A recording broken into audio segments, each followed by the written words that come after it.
Welcome to Penrose Learning, where we make understanding easy. You start by making the physical aperture that creates bokeh shapes. Use black paper and cut a 1.5 to 2 inch circle that fits over your lens.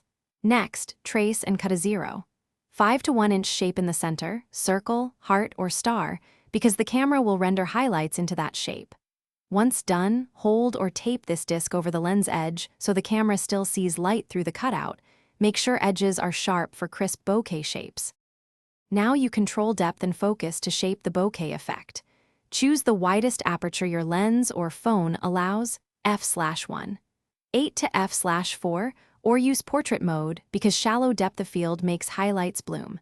Place your subject close to the camera and move background lights farther away. This increases blur and makes the shaped highlights larger. Once set, use manual focus or tap to focus on the subject.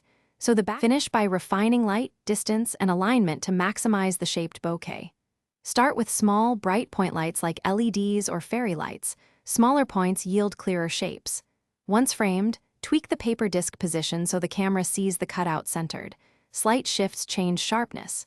If shapes are fuzzy, make the cutout edges cleaner and move the background lights farther away or open the aperture more. Finally, take several shots with small adjustments until the shapes are crisp and pleasing.